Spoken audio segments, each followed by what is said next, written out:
स्वागत है आप सभी का हमारे चैनल पर फिर से एक बार। इंटीग्रल कैलकुलस में लास्ट वीडियोस में हमने देखा कि कैसे हम बीटा गामा फंक्शंस को डिफाइन करते हैं। हमने उनकी कई सारी प्रॉपर्टीज कवर की। उसी सीक्वेंस में आगे बढ़ते हुए आज हम कवर करने जा रहे हैं मल्टीपल इंटीग्रेशन। मल्टीपल इंटीग्रेशन में देखा जाए तो हम बेसिकली यहाँ दो चीजें कवर करने जाएंगे। एक सबसे पहला वाला जो होगा वो होगा डबल इंटीग्रल, और डबल इंटीग्रल के बाद हम फिर देखेंगे कि ट्रिपल इंटीग्रल क्या होता है। तो double integration and triple integration. तो अब आज के सेशन में हम कवर करने जा रहे हैं कि डबल इंटीग्रेशन जो है उसका ज्योमेट्रिकल मीनिंग क्या होगा, उसका डेफिनेशन क्या होगा, कैसे हम डबल इंटीग्रेशंस को एवेल्युएट करते हैं। आज के पूरे सेशन में हम इन सारी चीजों को कवर करने जा रहे हैं। डबल इंटीग्रल और ट्रिपल इंटीग्रेशंस के ज्योमेट्रिकल और फिजिकली कई सारे मायने होते हैं, और यही कारण है कि इंजीनियरिंग में ये जो टॉपिक है बहुत ज्यादा इंपॉर्टेंट रोल प्ले करता है। तो आइए शुरुआत करते हैं डेफिनेशन ऑफ डबल इंटीग्रेशन से। यदि हम बात करें तो सपोज हमारे पास एक्स वाई का कोई एक फंक्शन है, एक्स और वाई वेरिएबल से मिलकर बना कोई टू वेरिएबल फंक्शन है जो कि एक थ्री डायमेंशनल स्पेस पे डिफाइंड है, जिसका डोमेन जो है वो एक्स वाई प्लेन है। डोमेन एक्स वाई प्लेन इसलिए होगा क्योंकि हमारा जो फंक्शन है वो दो वेरिएबल से जनरेट हो रहा है, एक्स और वाई से। टू वेरिएबल फंक्शन है क्योंकि डबल इंटीग्रेशन होगा तो एक एक्स के रेस्पेक्ट में इंटीग्रेशन और दूसरा वाई के रेस्पेक्ट में। तो दो बेसिक वेरिएबल्स यहाँ पे हम लेने जाएंगे। तो सपोज एक्स वाई हमारा कोई एक टू वेरिएबल फंक्शन है जो थ्री डायमेंशनल स्पेस में डिफाइन किया है हमने, और जिसका डोमेन जो है वो एक्स वाई प्लेन है। अब मान लिया जाए कि कैपिटल आर यहाँ पे कोई एक रीजन है किसमें, एक्स वाई प्लेन में। तो एक्स वाई प्लेन में हमने कैपिटल आर एक रीजन लिया, और सपोज इस रीजन आर को हमने एन स्मॉल सब रीजन में डिवाइड कर दिया। तब हमको ये देखने को मिलेगा कि डेल आर आई जो है वो डेल एक्स आई इंटू डेल वाई आई के इक्वल होता है। अभी हम जब ज्योमेट्रिकली इस चीज को समझेंगे, सीखेंगे, तो हम बड़े अच्छे से समझ पाएंगे कि del are I is equal to del x I into del Y I का मीनिंग क्या होता है। अभी हम ये इतना सा ध्यान रखें कि डेल आर आई जो है वो उस सब रीजन आई का एरिया रिप्रेजेंट करता है, del x I into del Y i से। तो del are I is equal to del x I into del Y i be the area of the ith sub reason.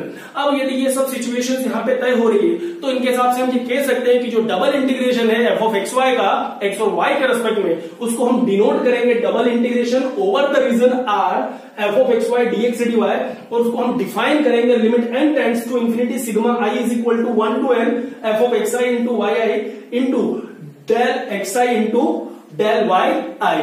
तो ये जो function है हमारा F of X I comma Y I into del x I into del Y I, इन सबका यदि हम ith सब इंटरवल में i से लेके i इज इक्वल टू 1 से लेके n तक सभी को यदि सम करते हैं with limit n approaches to infinity, तो ये पूरा जो प्रोसेस है वो किसको रिप्रेजेंट करेगा, एक डबल इंटीग्रेशन को रिप्रेजेंट करेगा। अब यहाँ जो ये सिचुएशन राइट हैंड साइड पे हो रही है इसका मीनिंग क्या है, हम इसके मीनिंग को समझने जा रहे हैं। तो सपोज हमारे पास कोई एक थ्री डायमेंशनल स्पेस हम डिफाइन करें। सपोज ये हुआ हमारा x axis, this one be the y axis, और ये मान लिया जाए कोई एक जेड एक्सिस है। ये इसका ओरिजिन है थ्री डायमेंशनल स्पेस का 0 0 0। अब मान लिया जाए कि इस एक्स वाई प्लेन में हमने कोई एक रीजन जो है वो आर डिफाइन किया। अब ये जो रीजन आर है इसको हमने n स्मॉल सब रीजन में डिवाइड कर दिया है, ठीक है। अब उसका एक स्मॉल सा सब रीजन यदि हम ले तो सपोज ये जो रेक्टेंगल शेप में हमको दिख रहा है ये एक सब रीजन हो गया। अब कौन सा सब रीजन, ith सब रीजन को रिप्रेजेंट करता है, ठीक है। अब 1 से लेके n तक जहां i होते हैं, तो ये फर्स्ट वाला हम ले ले, सपोज i1 i2 कोई सा भी ले ले, तो i1 i2 i3 से लेके n टाइप के अपन सब रीजन जो है वो r को डिवाइड इस प्रकार से कर सकते हैं। एक सब रीजन हमने लिया। अब मान लो एक्स एक्सिस के करस्पॉन्डिंग इस सब रीजन का जो हमको ये लेंथ देखने को मिल रहा है, ये कितना देखने को मिल रहा है, डेल एक्स आई, और वाई एक्सिस के करस्पॉन्डिंग इसका जो विड्थ है वो कितना देखने को मिला, डेल वाई आई। तो हम ये बड़ी आसानी से तय कर देते हैं कि ये जो सब रीजन ith सब रीजन है इसका जो एरिया है उसको हम किससे रिप्रेजेंट करें, डेल आर आई, जो कि ith सब रीजन के एरिया को रिप्रेजेंट करता है, जिसकी वैल्यू कितनी हो जाएगी, लेंथ इंटू विड्थ। तो यहां पे हम देखें तो लेंथ हमारा कितना है, डेल एक्स आई, और विड्थ कितना है, डेल वाई आई। तो एक सब रीजन का हमने एरिया निकाला। अब इसी प्रकार अपन क्या करें, हर एक सब रीजन का हम एरिया निकालें और उन तमाम एरियाज को क्या करते हैं, सम करते हैं विथ दिस लिमिट। यदि लिमिट एग्जिस्ट होगी तो ही डबल इंटीग्रेशन का एग्जिस्टेंस होगा, अदरवाइज नहीं होता है, ठीक है। अब यहां पे हम यदि मान लो कोई एक फंक्शन ले, अभी तो हमने आर रीजन लिया, आर रीजन के अंदर एक सब रीजन लिया, उस सब रीजन का हमने एरिया देखा। अभी तो बात हो रही थी केवल आर की। अब इस आर के अलावा यहां देखा जाए तो हमारे पास एक फंक्शन भी है। अब सपोज फंक्शन जो है एक्स और वाई का हम एक ऐसा ले लें कि सपोज यहां आपके पास ये कैसा भी कोई एक फंक्शन ले ले, suppose f of x comma y. अब इस फंक्शन में हम ये देखने जा रहे हैं कि suppose X I Y I region के करस्पॉन्डिंग किसी point X I comma Y I पे फंक्शन का वैल्यू कितना होगा, F of X I comma Y I. अब यदि इसके कोऑर्डिनेट्स हम देखें तो इस पॉइंट के कोऑर्डिनेट्स क्या होंगे, x comma y comma z. पर हम जानते हैं कि यदि हम एक्स वाई प्लेन पे पूरा कैलकुलेशन लेते हैं तो जेड पॉइंट वहां पे क्या हो जाता है, 0 हो जाता है। तो हम यहाँ बात ये कर रहे हैं कि सपोज आपका जो भी फंक्शन है, अब ये फंक्शन इस पॉइंट पे जिस भी सरफेस को जनरेट करता है उस सरफेस से इस सब रीजन आयत सब रीजन का जो हाइट है, जो डिस्टेंस है, वो कितना होता है, F of X I comma Y I. तो F of X I comma Y I जो है ये पॉइंट होता है, एक्स और वाई की पर्टिकुलर वैल्यूज पे डिफाइन किया जाता है फंक्शन को। इस पॉइंट पे दिया गया फंक्शन जिस सरफेस को जनरेट करता है उस सरफेस से लेकर सब रीजन के बीच का जो डिस्टेंस होता है उसको हम कहते हैं F of X I comma Y I. ये ओरिजिनल डिस्टेंस होता है इसका, ठीक है। अब मान लिया जाए, जैसे एग्जाम्पल के लिए हम समझे, अब एग्जाम्पल के लिए बात करें, सपोज हमारा जो रीजन है वो किसी सर्कल को रिप्रेजेंट करता है, ठीक है। अब सर्कल एक्स वाई प्लेन पे हमने एक सर्कल को डिफाइन किया। अब उस सर्कल को यदि हम दिए गए फंक्शन के सरफेस तक लेके जाए तो इस सरफेस तक x I Y i point तक हम यदि इस सर्कल को लेकर चले तो सर्कल को जैसे जैसे ऊपर लेके जाएंगे रीजन आर से तो वो सर्कल एक सिलेंड्रिकल शेप में जाएगा और वो जो सिलेंडर है वो उस दिए गए एफ ऑफ एक्स वाई जिस सरफेस को जनरेट करेगा उस सरफेस के ऊपरी हिस्से को कहीं ना कहीं कट करेगा। किस पॉइंट पे, F of X I comma Y I पे। तो इस पॉइंट के इस दी गई सरफेस, फंक्शन जिस सरफेस को जनरेट करेगा उस सरफेस के नीचे, under the surface and over the region, जो सिलेंड्रिकल शेप जनरेट हुआ उस शेप का जो वॉल्यूम होगा वो किससे कैलकुलेट होगा, वो किसको रिप्रेजेंट करेगा, वॉल्यूम ऑफ द सिलेंडर इस डबल इंटीग्रेशन को रिप्रेजेंट करेगा। ये तो हमने एग्जांपल लिया कि जो फंक्शन है वो किस सरफेस को जनरेट कर रहा था और वो जो सरफेस है कौन सा रीजन था, रीजन सरफेस तक गया, कौन सा शेप जनरेट हुआ, डिपेंड करता है कि वो जो शेप है वो सिलेंडर भी हो सकता है या और कोई प्रकार का शेप हो सकता है। तो उस शेप का जो नया शेप हमको मिलता है उसका वॉल्यूम रिप्रेजेंट करता है ये double integration over the region R F of x Y dx dy. Clear. तो यहां पे इस पॉइंट के नीचे नीचे और इस रीजन के ऊपर ऊपर जितना भी आपका नया रीजन या नया स्ट्रक्चर तैयार होगा उस स्ट्रक्चर के वॉल्यूम को जो है वो रिप्रेजेंट करता है यहां से लेके यहां तक। क्लियर। तो ये हमने समझा इसका ज्योमेट्रिकल मीनिंग कि डबल इंटीग्रेशन जो है वो किसी वॉल्यूम को रिप्रेजेंट करता है। अब यहां भी दो कंडीशन लागू होती है। पहली कंडीशन, अब देखिए कैसे, हमने यहां पे भी ये भी देखे तो डेल एक्स वाई क्या है हमारे पास, लेंथ हुआ, डेल वाई आई क्या हुआ, इसका विड्थ हुआ, मतलब लेंथ हुआ विड्थ हुआ। और इसकी यदि बात की जाए तो ये F of X I Y I आयत सब रीजन से किसको रिप्रेजेंट करता है, हाइट को रिप्रेजेंट करता है। तो ये हुआ हाइट, तो length into width into height मिलके किसको रिप्रेजेंट करेगा, ये उस नए स्ट्रक्चर के वॉल्यूम को जो है वो रिप्रेजेंट करेगा। तो इस प्रकार से डबल इंटीग्रेशन जो है हमें क्या दे देगा, एक वॉल्यूम देगा। अब यहां हमने एक सब रीजन का निकाला, ऐसे सारे सब रीजन के small small volumes find out करके हम उनको क्या कर देंगे, सम अप करेंगे तो एक टोटल जो है वॉल्यूम को रिप्रेजेंट करता है। यहां दो केस हम डिस्कस करने वाले हैं। एक पहला केस कि मान लिया जाए आपका जो function f of x y है सपोज वो 1 है। यदि एफ ऑफ एक्स वाई 1 है, यूनिटी है, तो एफ ऑफ एक्स वाई यदि यूनिटी हो जाता है तो देखो एफ ऑफ एक्स वाई की जगह आप 1 रख दे तो 1 इंटू डेल एक्स आई इंटू डेल वाई आई बचा हमारे पास। मतलब जो हमारा डबल इंटीग्रेशन है ओवर द रीजन आर, यहां पे हमें क्या मिला, ओनली डीएक्स डीवाई। तो ये इस सिचुएशन में एरिया को रिप्रेजेंट करेगा, area over the region R या area of the region R. ये जो भी रीजन आर का एरिया होगा उस आर को रिप्रेजेंट करेगा यदि एफ ऑफ एक्स वाई का वैल्यू 1 हो जाए। तो 1 हुआ तो एरिया आया, यदि 1 के अलावा कुछ भी हुआ तो फिर वो वॉल्यूम जनरेट करेगा। तो ये हमने ज्योमेट्रिकली सीखा कि डबल इंटीग्रेशन कब वॉल्यूम को जनरेट करता है और कब एरिया को जनरेट करता है। तो इस प्रकार से मैं उम्मीद करूंगा कि आप लोगों को इसका ज्योमेट्रिकल मीनिंग जो है वो समझ में आया होगा कि डबल इंटीग्रेशन जो है उसके मायने क्या है, कैसे वॉल्यूम जनरेट करता है, कैसे वो एरिया जनरेट करता है। यहां पे अब हम बात करेंगे इवेल्युएशन ऑफ डबल इंटीग्रेशन की, कि इवेल्युएशन के अंतर्गत हम ये चीजें देखने जाएंगे अब कि अभी तो हमने इसका मीनिंग देखा, अब हम बात करेंगे एग्जामिनेशन पॉइंट ऑफ व्यू से। क्योंकि एग्जाम में जो है ज्योमेट्रिकल मीनिंग तो हमारे अंडरस्टैंडिंग के लिए होता है, बट एग्जाम में जो है इन पे बेसिक न्यूमेरिकल्स आते हैं। अब न्यूमेरिकल के पॉइंट ऑफ व्यू से देखा जाए तो इस टाइप के डबल इंटीग्रेशन को जो लेफ्ट हैंड साइड पे हमने डिनोट किया है, डिफाइन किया, तो इसका एवेल्युएशन मतलब इसका कैलकुलेशन कैसा किया जाए, तो कैलकुलेशन के लिए हम यहाँ पे 3 डिफरेंट केसेस लेंगे। एग्जाम में 3 में से किसी एक केस पे हमको हमेशा क्वेश्चन देखने को मिलता है। तो वो 3 डिफरेंट केसेस कौन से हैं, कैसे अलग अलग केस में डबल इंटीग्रेशन को एवेल्युएट किया जाता है, ये हम कवर करने वाले हैं। तो देखते हैं एवेल्युएशन ऑफ डबल इंटीग्रेशन। ठीक, लेते हैं केस नंबर 1। तो यहां पे जब केस नंबर 1 की हम बात करेंगे तो हम देखेंगे कि suppose the region R is bounded by the curves y is equal to f1x, y is equal to f2x and the ordinates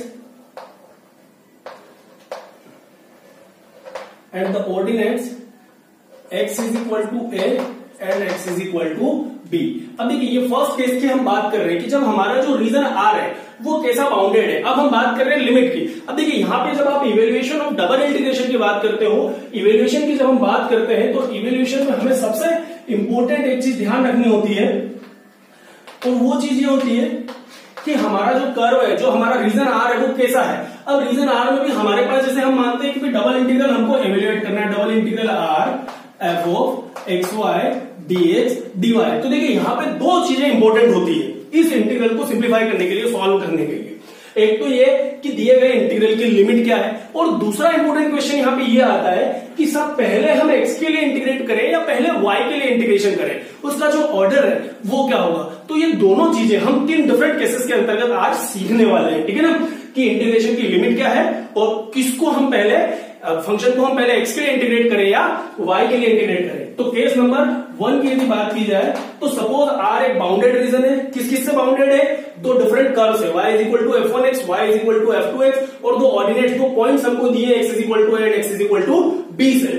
तब इस इंटीग्रेशन को हम किस प्रकार से एवेल्युएट करें। तो देखिए सिचुएशन यहाँ पे क्या बनने वाली है, सपोज ये x एक्सिस, ये y एक्सिस, ये वो हमारा ओरिजिन 0 0। अब यहाँ पे हमको दिया है x is equal to a and x is equal to b। तो ये किसको रिप्रेजेंट करेगा, 2 स्ट्रेट लाइन को। अब x is equal to a और x is equal to b जो है वो y एक्सिस के पैरेलल 2 स्ट्रेट लाइन को रिप्रेजेंट करता है कि x is equal to a point पर एक स्ट्रेट लाइन जो पैरेलल टू y एक्सिस हो, और x is equal to b point पर एक स्ट्रेट लाइन जो y एक्सिस के पैरेलल हो। तो ये तो हमारा हो गया x is equal to a, x is equal to b। अब बात करते हैं कि ये जो तो कर्व है ये कैसे है, y is equal to f1x, y is equal to f2x। तो ये जो कर्व होंगे हमारे पास ये इस प्रकार से कोई ना कोई होंगे जिसको हम कहें y is equal to f1x, और ये हो गया हमारा y is equal to f2x। Suppose these are the 2 curves जो हमको y x की टर्म में गिवन है, ठीक है।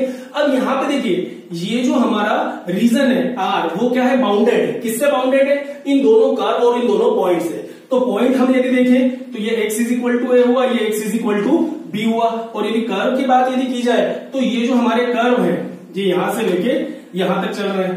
तो ये जो टोटल रीजन हमारा आ रहा है इसको हमने कहा बाउंडेड रीजन, और इस रीजन में हमको दिए गए फंक्शन को इंटीग्रेट करना होता है। तो इस रीजन में सबसे पहले हम ये देखें कि दिए गए इंटीग्रेशन की लिमिट्स क्या होती है, और उन लिमिट्स के माध्यम से हम फंक्शन को कैसे इवेल्युएट करें इंटीग्रेशन को, ठीक है। तो यहाँ पे अपने को करना क्या होगा, जैसे सबसे पहले हमने definite integral as the limit of sum में भी देखा था कि हम एक स्ट्रिप यहाँ पे कंसिडर करें जो कि पैरेलल टू किसके हो, y एक्सिस के हो।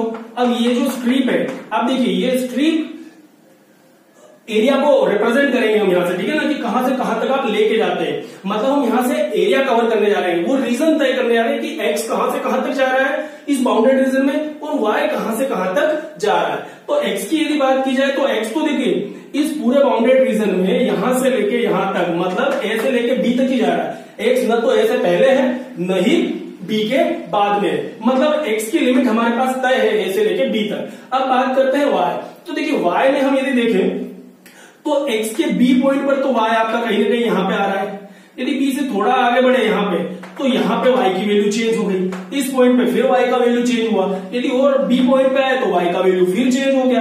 अब ये भी हो सकता है कि किसी केस में आपको कर्व ऐसा ही दे दिया जाए तो अलग अलग पॉइंट्स पर फिर अलग अलग वैल्यू, मतलब y में जो है हमको क्या देखने को मिल रहा है, कंटिन्यूअसली एक चेंज देखने को मिल रहा है as per the change in x। जैसे जैसे x में वेरिएशन आ रहा है तो y जो है वो कहीं ऊपर कहीं नीचे, कहीं ऊपर कहीं नीचे, मतलब उसमें चेंजेस जो है हमको बहुत ज्यादा देखने को मिल रहे हैं। तो हम क्या करेंगे, y को इस कर्व से लेके, निचले कर्व से लेके ऊपरी कर्व तक पूरा का पूरा हम लिमिट के तौर पे लेंगे। तो देखिए यहाँ पे y कहां से कहां तक चल रहा है, f1x से लेके ऊपरी कर्व आपका क्या हुआ f2x, क्योंकि कहीं इस कर्व के इस पॉइंट पे टच होगा, कहीं कर्व के यहाँ पे, कहीं कर्व के इस पॉइंट पे, कहीं कर्व के, मतलब अलग अलग पॉइंट पर वो टच होगा।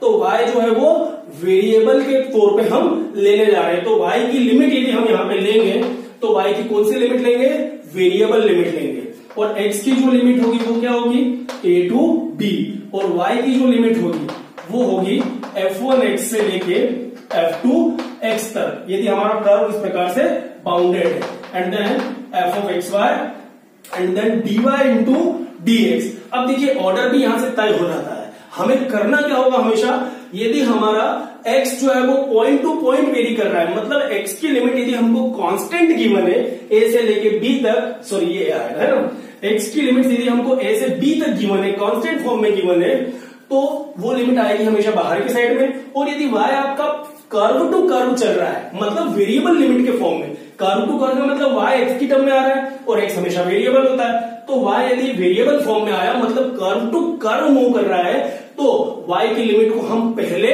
कंसिडर करेंगे। पहले आप किसके लिए सॉल्व करेंगे इंटीग्रेशन को, y के लिए सॉल्व करेंगे। dy का मतलब integration with respect to y, ठीक है ना, dy मतलब y के रेस्पेक्ट में। अब देखिए यहाँ पे लिमिट भी किसके ले लें, y।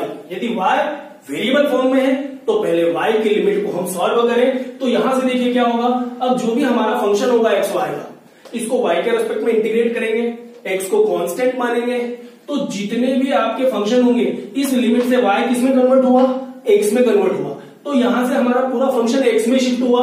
फिर x के रेस्पेक्ट में इंटीग्रेट करें और हम उसको a से b पे कैलकुलेट करें, तो इस प्रकार से हमको क्या मिल जाएगा, एक डेफिनेट वैल्यू, मतलब एक न्यूमेरिकल वैल्यू इंटीग्रेशन की देखने को मिल जाएगी। तो याद रखने लायक बात सिर्फ एक है कि जब भी y x की टर्म में गिवन हो तो सबसे पहले y को हम y की लिमिट को कंसिडर करेंगे इंटीग्रेशन में, और उसके बाद कांस्टेंट लिमिट को। हमारा प्रेफरेंस जो है वो हमेशा किसको जाएगा, वेरिएबल लिमिट को पहले जाएगा। और जब y x की टर्म में हो तो हमेशा पैरेलल जो है वो y एक्सिस के, जो हमारी स्ट्रिप जो है वो हमेशा y एक्सिस के पैरेलल ही ली जाएगी। फिर से एक बार समझाते हैं, यदि y आपको x की टर्म में दिया है तो हमारी जो स्ट्रिप है वो हमेशा y एक्सिस के पैरेलल ही हमको कंसिडर करना होता है। अब यहाँ केस नंबर 2 की यदि हम बात करें तो केस नंबर 2 में मान लिया जाए कि हमारा जो रीजन R है, suppose the region R be bounded by the curves x is equal to f1y and x is equal to f2y and the ordinates y is equal to a and y is equal to b। तो देखिए इस situation में हमारा जो diagram बनेगा वो कैसा बनेगा, ये हुआ हमारा x एक्सिस, ये हुआ y एक्सिस, ये आपका हुआ ओरिजिन 0 0। अब देखिए यहाँ पे y की लिमिट हमको फिक्स देके रखी है कि y का जो वेरिएशन है वो फिक्स है a से लेके b तक। जैसे हमने देखा कि x यदि a और b है तो इसका मतलब क्या था, line parallel to y axis, और यदि y हमको a और b दिया है तो इसका मतलब क्या हुआ, straight line parallel to x axis. तो y बराबर a पॉइंट और सपोज ये y बराबर b पॉइंट, ठीक है, ये y is equal to a, ये y is equal to b। तो x एक्सिस के पैरेलल यहां से दो स्ट्रेट लाइन हम ले सकते हैं इन दोनों पॉइंट्स के करस्पॉन्डिंग, ठीक है। अब दूसरा हमको दिया है कि x का वेरिएशन कहां से कहां तक, f1y से लेकर f2y। अब ये f1 f2y जो है ये कोई भी y से मिलकर बने फंक्शंस होंगे, अलग अलग टाइप के फंक्शंस के लिए बाउंडेड रीजन जो है वो भी अलग अलग हो सकता है। For the different function we will have the different bounded region, ठीक है।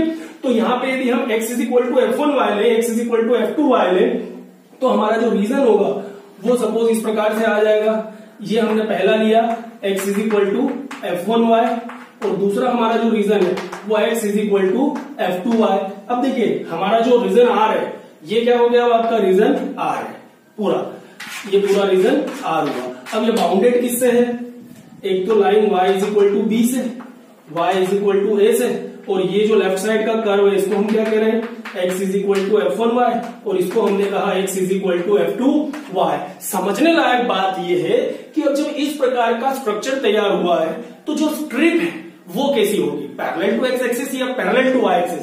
तो देखिए स्ट्रिप को हमेशा कर्व टू कर्व चलाना चाहिए हमें, ठीक है। एक चीज का हम हमेशा ध्यान रखेंगे कि स्ट्रिप जो है वो कहां मूव करेगी, कर्व टू कर्व। तो कर्व लेफ्ट टू राइट है तो स्ट्रिप भी लेफ्ट टू राइट मूव करेगी, मतलब यहां पे स्ट्रिप जो है पैरेलल टू एक्स एक्सिस आएगा। अब ये हमारा स्ट्रिप हो गया।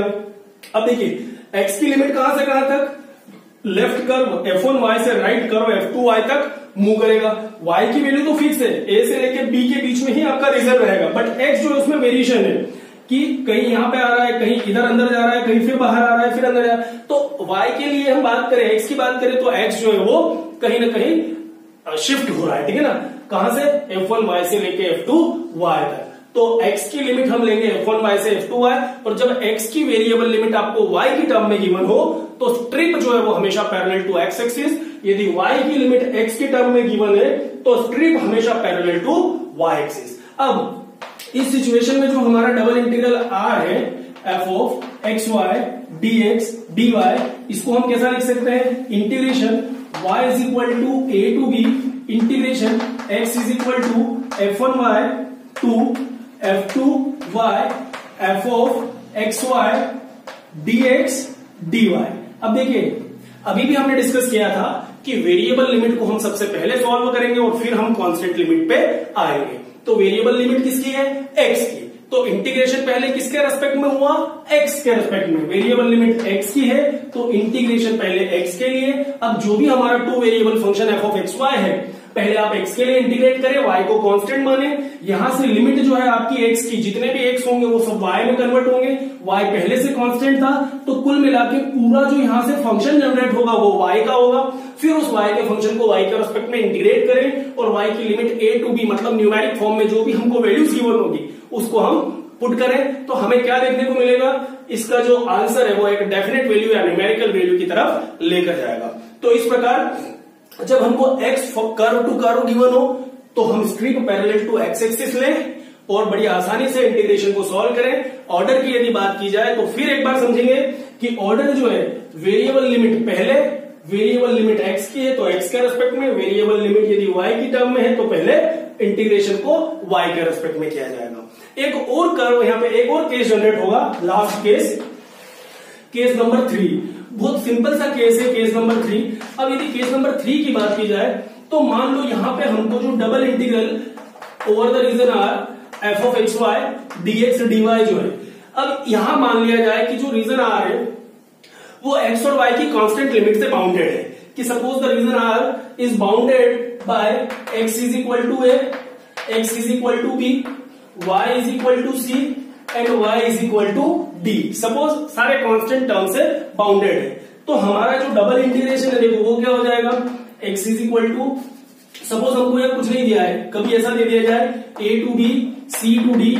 अब चूंकि यहां तो हमने बता दिया है कि x a से b पे जा रहा है और y जो है वो c से d पे जा रहा है, तो आप लिख भी सकते हैं कि y c से d पे जा रहा है और x आपका a से b पे जा रहा है। तो पहले किसको इंटीग्रेट किया जाए, लिमिट तो हमें पता है, यहां चूंकि रीजन हमने को डिफाइन किया था, लिमिट नहीं पता थी। अब यहां मान लो रीजन को डिफाइन नहीं किया और डायरेक्टली हमको लिमिट दे दी जाए कि a to b c to d f of xy dx dy, तो हम तय कैसे करें कि पहले हम किसके रेस्पेक्ट में इंटीग्रेशन करें। तो देखिए होगा क्या, ये पहले जो आपको जो सेकंड इंटीग्रेशन देखने को मिलता है बाद वाला, उसको पहले करें और जो पहले वाला इंटीग्रेशन है उसको हम बाद में करें। यदि इसको एक स्ट्रक्चर के माध्यम से समझा जाए तो हम बहुत अच्छे से समझ सकते हैं। जैसे बात की जाए, सपोज यहां हमको लिमिट्स जो है ऐसी देके रखी जाए कि a to b c to d f of xy dx dy, और सपोज ये सिचुएशन भी हमको नहीं दी है कि x की लिमिट क्या है y की लिमिट क्या है, डायरेक्ट हमको न्यूमेरिकल में ऐसा कहा जाए कि इवेल्युएट a टू b, मतलब और इसको पर्टिकुलर कर ले